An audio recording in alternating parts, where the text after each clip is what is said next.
Welcome back, folks. So obviously, this is our new teaching series. It's a 4-part series.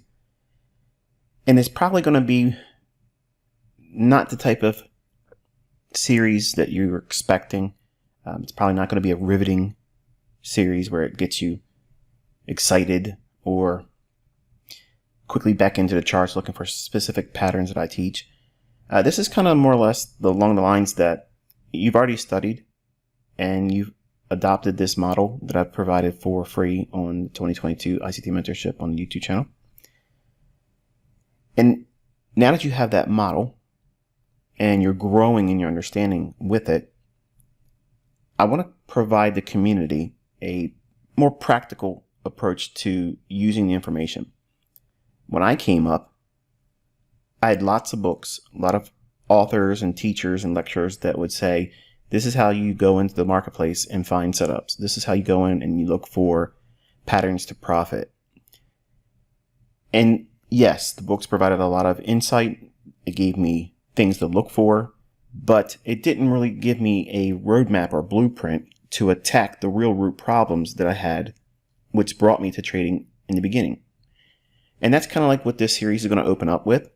And I'm going to hopefully walk you through a transitional state of mind from thinking like everybody does when they first come into this industry, and hopefully align you properly so that way you'll have the best advantage to use the information I provided in this mentorship this year.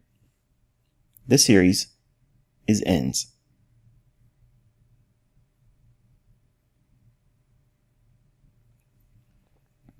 All right, so here's an overview real quick. So I know some of you are going to be excited to know where we go, what do we do, what's going to be covered.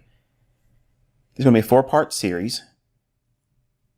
And the first in the series is obviously this episode here. And we're going to tackle the problem. And the problem is ends need to be met. I want to teach you how to look past the image lifestyle. And that's always been my approach as a mentor. I have seen many people in this industry well before me, and still today, even more so today, they dangle the carrot of affluence, fast cars, luxury lifestyle. And unfortunately, that's what caught me up in the beginning and caused me to stumble. But I want you to understand that the problem of making ends meet, that's not an impossible task. So I want you to understand that problem everybody has. I have ends that must be met every single month too. Maybe not to the degree of stress-inducing ends like most of you in the world, but I had that stuff too. I have children, and this series is aimed at one of my older sons because I want him to have this approach going forward, thinking about how he needs to make his ends meet. Episode 2 is going to be the solution. And the idea is obviously to secure an additional income source. And I'm going to cover how you need to be approaching your life as a business and running your life as a business. And understanding that the task of making ends meet may feel impossible at times. You got to change that state of mind to I'm possible. That means you as the student, you as the operator with this information, you're possible. It's possible for you to succeed. It's possible for you to change the direction of your life. It's possible for that to happen. If you don't believe that, then all the things that you've learned either from me or other people are not going to help you. You have to have that state of mind, that transitional state of mind from understanding there's a problem, there's ends to be met. Then there's a solution I'm going to provide for you. But then you have to understand that solution is possible for you. Episode 3, the plan. I'm going to teach you how to go in and determine the starting point for you. Everybody's different. Everybody has this content in their hands now, but they're all going to do something differently with it. So what is it that you're going to be doing differently from the next guy or gal? I'm going to cover that in episode 3. But I'm going to teach you how to specifically attack one financial end.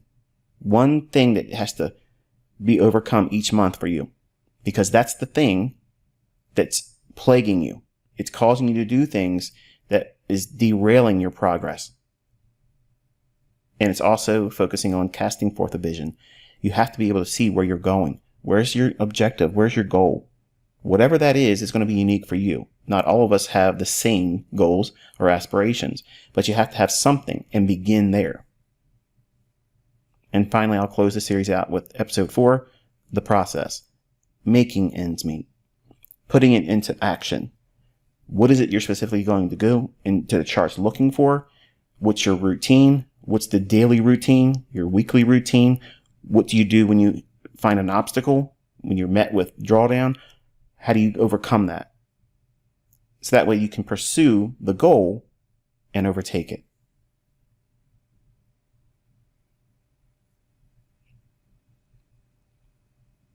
The problem. In this episode, I want you to think about what it is that you feel pressured about. That means you have to focus in on what is the catalyst that makes your decisions. What causes you to do things? Well, you have bills. So that means you get out of bed, you get prepared for work, and you take your hindsight there and you do what you have to do to get that money. That money, that's your income. Now, whether you have a business or if you're employed, that's your income. That is the only source of money that you have to work with every single month. Now, unless you have additional income streams, that's it. So each month you have ends to meet. In the United States, we have an expression, ends. Ends are bills. Okay, so the expression is, man, I have to make ends meet. I have to make my bills this month. Okay, and most time it is more weeks in the month with bills attached to them than there is weeks with additional surplus income. So when you have that problem, and it's not limited to those individuals in the United States, income is your only working resource. So unless you increase that income, that's the only source to draw from to make ends meet. The living expenses that you have to spend from that income many times are not really well thought out. And then past those living expenses, you have lifestyle. Some individuals in the United States, and probably in other countries too, but in the US, we are the country of excess. And many times we'll have income and then we'll live above our income and try to put on a facade and live a specific lifestyle that really isn't conducive for us to be, well, financially successful. So the lifestyle being placed over top of the living expense is number one problem in the United States. That also is the number one problem in the trading industry, because the lifestyle, that's the image, that's the thing that everyone gets caught up in. You have not seen me do those things. And I do that for a reason, because I want to be practical. I want to be able to sit down with the students or those individuals that want to spend time with me and incline their ear to what it is I'm teaching. I want them to understand that there is a way to do this and not trying to be, well, over the top. Now, can you build wealth in trading? Absolutely. But nobody starts there. And the problem with this industry, educators, mentors, influencers, many times they push the image of wealth right away, real quick. And that is very intoxicating to someone that is in a state of mind that they have to make ends meet. It's more practical for you to understand that that income source has to be increased. And there's all kinds of business opportunities and scams and things that out there that will try to lure your attention and money to do these things to hopefully increase your income. My job is to show you how to do this, and it costs you nothing. It's going to be an investment in time and effort, but this series is a transitional series where it helps you take what you've learned so far in the mentorship and apply it to your real life. Not your social media life where you're pretending to be somebody you're not. If you're doing that, stop. This is your wake-up call for that. This is the reality check. You can waste time pretending to be something that you're not and never really arrive at what you started the whole journey for.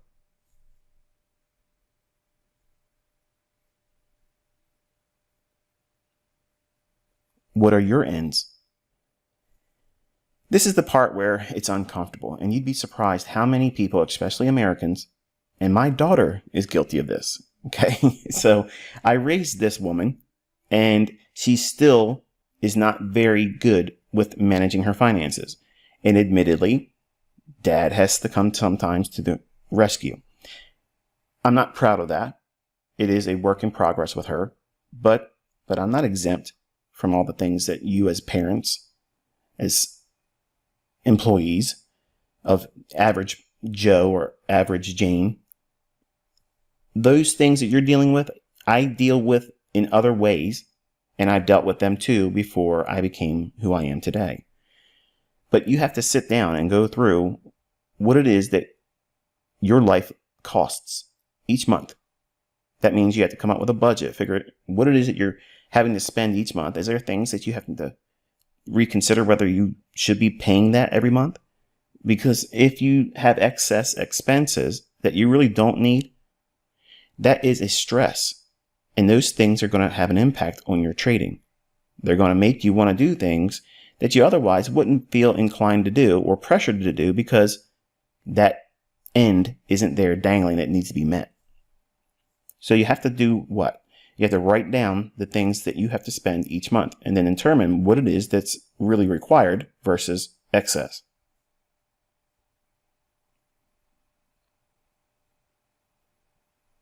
Income to monthly expenses. Obviously, on the left-hand side, this is our income. Whether it comes through a business that you're running, whether it's a successful business or barely profitable, a startup, that income has to be counted, obviously, and or your job or employment income. That's it. That's your working source. So out of that, the ends that have to be met, top of the list most times is mortgage payments for your home or a rent payment. Then transportation. That's usually an automobile or automobiles with insurance and gas premiums. Utilities. What keeps the lights burning in your home? What heats your dwelling place? What cools it down in the summertime? Those are expenses that are going to be static. I have to pay them. Having an affluent income source doesn't exempt me from having utilities. It doesn't exempt me from transportation. In fact, I have a larger transportation expense than the average person because I have lots of vehicles and I own more vehicles than I really technically need, but I'm a car person. So these costs, these are the top three. Everybody's going to have this in some degree. Now, while I don't have a mortgage on properties, I don't have rent on dwelling places, I do have property taxes. They have to be met. So that's an end I have to meet every single year. Or Uncle Sam says, we're going to take the place that you own. If you don't pay the government its rent and taxes, your things don't belong to you anymore. And they seize it, which doesn't really make any sense when you think about it, does it? Ownership is an illusion, folks. So after we get through these top three, then you have the expense, which is really concerning these days, healthcare. It's supposed to be affordable, but it doesn't seem like it's so affordable anymore, does it? And this one recently has become really expensive, and it's probably going to get even more expensive. So right here, this is the majority of where most of your money's probably going. If you are sound about not being excessive in lifestyle. For those of you who are parents, childcare, daycare expenses, diapers, formula, doctor visits, clothing for the child that has to continuously be updated because they're growing, that's an expense. That's very stressful. This specific end is very emotionally driven, and it'll cause you to do things that if you didn't have a child, you wouldn't do. This also, many times, is the very end that makes the women traders do better than men because they know they have to make sure their children eat. They have to make sure that the lights are still burning, the heat's still on, and they have food in their bellies. That's what separates the women and men. In my opinion, learning how to be a mentor over the last 30 years, my students have taught me that the women are better in discerning risk because they know that they have that nesting trait about them. You know how it is, gentlemen, if you ever had a spouse or significant other that you've impregnated and you're bringing a child into the world, when they get pregnant, they have this amazing transformation where they're nesting. They start doing things, and it drives you nuts and drove me nuts because I was like, why is she doing all these things? Like, she feels like you got to have it done right now. It's 9 months. No. When a woman's pregnant, it's right now, and yesterday was too late. So those impulses for a woman are going to be much more impactful for decision making, and that makes them a better money manager than a man. Clothing, obviously, in today's world, everybody wants to wear the finest threads, the newest brands, the high-end luxury tags, all those things. That's an expense. And then finally, this is where everybody messes it up in the youth. They want the entertainment. They want to be the life of the party. They want to stand out amongst everyone in the crowd. And they're going to put more money into that entertainment category every single month. And that's why these young guys in trading, they're really not going to do very well, because they're pouring everything into that. The club lifestyle, flash, pomp, image, look at me, all those types of things. It's extremely expensive to do those things. And many times the young guys in this industry waste more money in that entertainment and clothing. Those bottom two categories are the ones that most of the money is being spent on, even if they're profitable. And they are not becoming affluent. They're not becoming wealthy. They're just being a slave to image. And that's why I teach the way I do. I want you to understand that I was a victim of that when I was younger. I spent stupid amounts of money doing those two bottom categories. Didn't own a home, but I had a real nice car, and I took everybody out and I paid for everything, and I could buy anything in a store or buy anything that I wanted. But I didn't think about securing a home and being financially secure and stable, and then having fun doing those other things. So I was the definition of new money. 20 years old, making a stupid amount of money, thinking I knew everything and I could rule the world. These things that we have listed here, you need to figure out what those expenses are for you and trim off the fat, the things that you don't really need. Because if I've bored you so far in this episode, I want you to understand that whether you realize it or not, this list here on the right-hand side, there's something in that list that's causing you to stumble in your learning and in your trading. It's in this list. You have to meet this need, whether it be financially because it's inescapable, like rent or mortgage or property taxes, or transportation costs. Everybody has to get somewhere. How you getting there? Not everybody owns a car. They still have public transportation. That's an expense. It may not become a very large expense in that capacity, but it's still an expense.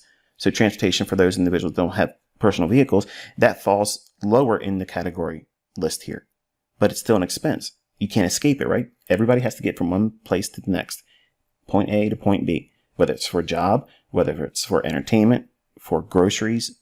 It's something you can't escape. But something in this list is driving you to make irrational decisions as a developing student or trader, impulsively. And for the men, it's usually those two bottom categories. They're throwing things at image when they don't own a home yet without a mortgage. They don't have car notes paid off. They're spending too much on cars, image, and entertainment because they're trying to draw attention to themselves, because they're not really there yet. They're faking it until they make it. And that is an extremely huge draw on success arriving when it should have. You're delaying that. You're deferring that. And you're really holding yourself back by doing those types of things. All the things you see out there, they're nice. I've had just about everything you can imagine. But I can tell you what I love most is the peace of mind and the financial solitude that I have because I've done things like I'm teaching you in this series. I did personal reflections. I looked at where I blew money and wasted money, and also focused in on what it was that I was doing that caused me to take trades when I really shouldn't have been taking them. See, I give sound advice in terms of trading. I give sound logic about why the markets are going to move. I've given you a model that's absolutely beautiful. It's consistent. You've tasted that now. You're seeing it. People are making real money. They're getting funded. They're making their own accounts grow. I'm not telling what trades to get into. So what are they doing that maybe you aren't doing? Well, they probably mastered this list over here. They're not being impulsive or reckless because they have an end problem they're trying to overcome with flash in the pan windfall victories. They're not trying to do those types of things. They're not trying to double their account every month. They're not trying to double their account every 3 months. They're just trying to make ends meet and growing from there. So that list is going to materialize in this. This right here is going to be the battlefield. You're bringing all of that to this chart or whatever chart you're looking at. And it's going to cause you to put things in motion that's going to cause you to have stress, uncertainty, fear, anxiety, because you need what? You need an escape. You need to be able to get out of that rut that you're in. Everybody's in a rut. Everybody has a rut. I have expenses because I have a lot of big things, big ticket items, and that costs money to keep them, to maintain them. So having lots of money doesn't remove having financial obligations and problems. I have ends just like anybody else. You are not going to escape the rut problem. The rat race you can leave.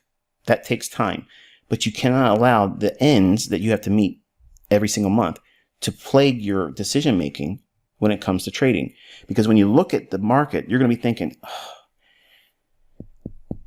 I got to get out of this house. I have a baby on the way. We don't have enough room. That might be an impulsive feeling that a woman may have. Nesting. They may feel pressured to tell their husband or spouse, hey, we got to make a change here. And they feel inspired to go into the marketplace and say, okay, if I could just make 50% on my account this month and maybe do 25% the first week of that next week here, I'll have enough money to do this or that. And it's usually the men saying, well, I don't feel like I'm significant enough because the job I'm working, they don't appreciate me. My wife isn't really impressed with me recently and it's grown stale. So if I spice up my relationship with this, I feel like I'm significant and I need to feel like I'm escaping that rut of just making the bills and not having any excitement or any success in life. This is it. I got a good job. I got a mortgage. I got a picket fence. I got a dog. This is life. This is the American dream. Then you realize that you're paying sometimes 2 to 3 times more than the house because you're carrying a mortgage, which means basically it's a death note in Latin. That's what mortgage means. So that's not an American dream. That's an American lie. So you want to be able to get a home and pay it off. That's what you want. That's what you want. Now, we're not taught this in school. We're not taught how to be a business owner. We're taught to be good working slaves and be thankful that we have a good job. Jobs are required in the beginning. I had lots of them, but jobs are not the answer. Ends must meet, but you can't take the fear and uncertainty about your ends into the marketplace. You have to disconnect from that. So when you put a trade on, you're not looking at, I have to make all my bills by this time. Versus, what is the least of your expenses? So when you make your list, what's the smallest expense that you have to have that you can't trim away as fat? I'm not talking about like Netflix. I'm not talking about Amazon Prime. I'm talking about what is the least expense that you have to meet every single month. Whatever that is, that's the one you go in looking to trade for the entire month. Your goal is to meet that end.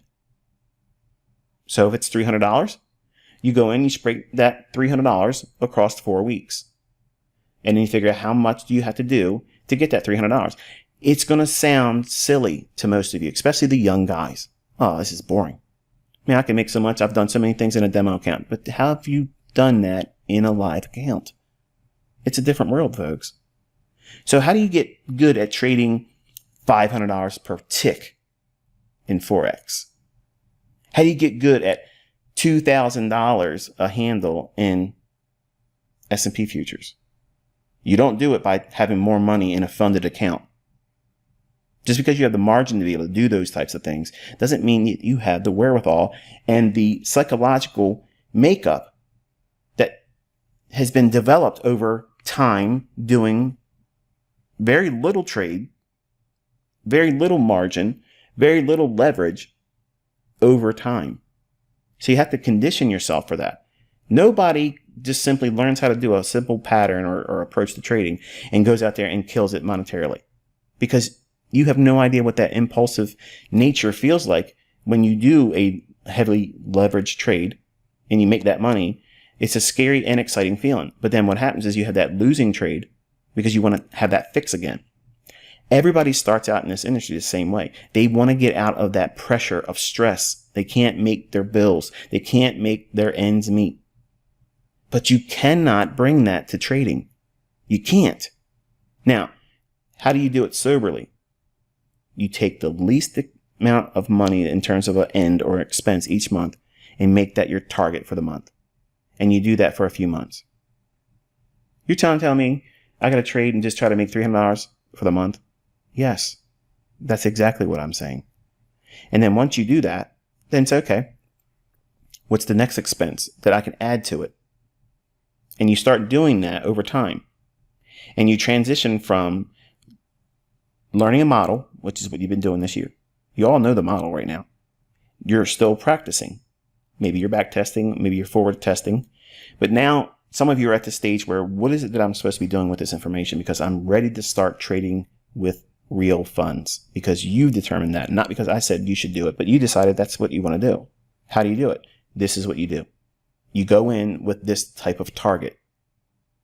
And if you've been very successful and consistent, maybe it's a matter of picking 3 or 4 of the lowest cost, expense, or end for each month and make that your target goal. The ideal scenario is for you to aim for that top of the list: mortgage, rent, those top 3 things, 4 things. And if you can cover 50% of that, folks, listen, that is a huge weight off of anyone's back. You won't feel suffocated or strangled anymore. And eventually you want to replace the cost of those top 4 things in that list. And over time, completely cover every single month's ends. And then once you can do that consistently, try to aim for doubling that. Once you get to the point where you can double that and you're consistently doing it, then and only then, if you're properly funded, what does that mean? About $100,000. $100,000 or more. Then I think trading for a living is probably considered. But anything prior to that, you're not ready. I guarantee you, you are not ready. And if you want to challenge me with that idea, come back to me in a year and tell me you did it and prove it. Because I'm going to tell you right now, that won't happen. It won't happen, because you will wreck yourself. You'll do things stupidly. You'll be impulsive, and ends will catch up with you in the negative aspects. They'll cause you to do things irrationally in these markets, and you don't want to do that. You don't really realize it. Maybe you're probably thinking to yourself, wow, I never really considered this, but this is exactly what's the problem. The root cause that everyone wrecking themselves in these markets is because the money is not enough in their personal life. Think about it. That's why this country and every other country around the world, they have medication in the form of alcohol and drugs. Those self-medicating rituals that people put themselves through, that's an escape mechanism. Well, these markets are no different than that. There's no difference between these markets for a new trader that had that impulsive desire to escape the stress and pain of their real life. They go in and self-medicate and they put a trade on because it feels good. Because if it wins, what's that going to do? It's going to cause them to feel that this is the right thing to do, and it felt great for the moment, and that wears off fast. You don't have a headache like a hangover. You don't have withdrawals like with drugs. You have impulsive, chasing, pursuing characteristics that make you want to go back in right away, like it's going to happen to you again in the next 10 minutes. And you want that hit of dopamine. That feel good, I'm doing the right thing. And this is proof that I can escape the rat race faster than anybody else says I can. And that's a trap. That's a pitfall. And I went through that multiple times. and I blew accounts multiple times. It never happens like that, folks. And I know some of you, if you're young and you're male, you're hearing this and you're saying, oh yeah, watch me. I'm going to be the one. I'm telling you, if there was anybody on the planet that was ever going to do it, it would have been me, because I was literally giving everything up. Friends, family, everything was poured into this, and I still could not do it, because that emotional and psychological impact of having pressure of the real world, making ends meet, those bills, not having enough, that feeling of not having enough, or maybe just not having enough. That's going to force you to do decisions in these charts that are not rational. You're going to abandon the rules. You're going to over leverage. You're going to enter before you should, and or not stick with the model and hold for your profit objectives. Because what? Ends.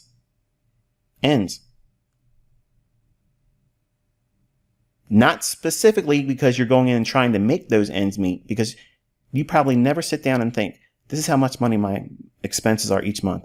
If I could just go in and take a piece of that from trading, that's progress. Contrast that with, here's this course I'm teaching you, or watch my videos, or buy my course, or come to my workshop and learn how to make 50R, 20R. How does that equate to your ends? These individuals don't know how to make money. They're not making money. I promise you they're not. Because if they did, they would be proving it. And they don't. All I'm trying to do here is be a voice of reason and give you practical ideas how to apply what it is that I've taught you. Because you could still go out there and hurt yourself financially if you don't watch what it is that I'm teaching you here. And guard your mind. Guard it, because it's easy to sit in a demo account and think, well, I don't need to be at my job 6 months from now because I learned this skill set. And you have no idea what it feels like to be trading with a $10,000 account and watch it grow to a $50,000 account and then trade from a $50,000 to $100,000 equity. That's a growing stage that none of you, if you've never done it, understand what that feels like. And the leverage of putting on large positions versus what you start with. See, most of you are probably looking at these funded account companies out there and thinking, okay, it's only a couple $100 to get that if I pass the challenge, and you just blow it because you're doing what I'm teaching you not to do in this series. You're playing the lottery. So who's the real fool here? Is it the people that work all week and they pour their money into, like tonight, there's a big game out there that's $1 billion. The lottery. Mega Millions. Okay? There's people out there that work all week long and they pour money into that kind of stuff. I don't do those things. I don't think that it's a practical approach to using your money wisely. But there's people that do that.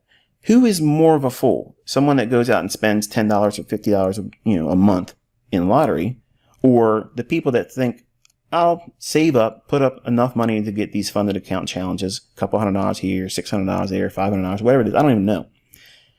But whatever that is, and you're going in there and you're rolling the dice, not really doing what it is that you should be doing, thinking soberly about the risk, making sure that you're trying to do everything you can to protect your access to that funded account. That prop firm has rules that you have to stick to. If you don't stick to those rules, what happens? You no longer have access to that account. Now, you can argue and say, well, you do really have that money. Well, I'll tell you what. What happens when a student does these things and they get withdrawals and checks that now they're spending the money? That kind of cancels out any argument whether they have really a $100,000 account or a $50,000 account or a $400,000 account. I'm not here to argue that. That to me is irrelevant.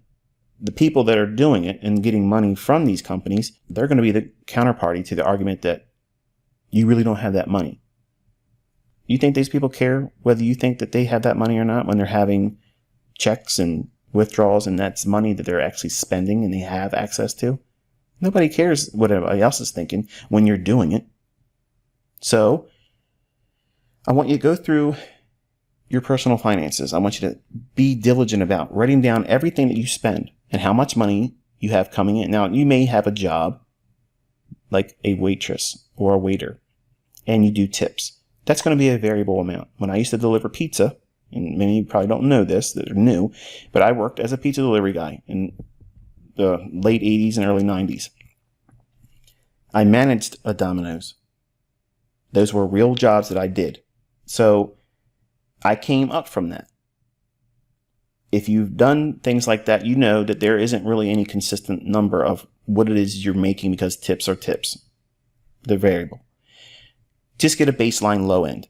And then anything above that is just a bonus. Okay. But you got to write down what it is that you're having to spend each month and remove those things that you don't need right now. You're not going to miss Netflix. I'm sure you probably have a friend that would lend you access to it. And I'm not saying cheat them, but you know how it is. I know that stuff goes on just like you do. Those things can be trimmed off. Okay. Besides, how much time are you pouring into other things that are not going to build you up? If you chose this path for your life, this needs to be second in line next to your family. So it's family and then this, because this is going to require a lot of time learning. It's going to require a lot of energy and effort, and it's going to be a very, very cruel lover. If you do not give it its time that it demands, it will not yield the love and tenderness that you're hoping it will. So hopefully this has been inspiring to you to think about what it is that you're doing and maybe have done to yourself. And I'll be back with you in episode 2 to help you conquer making ends meet.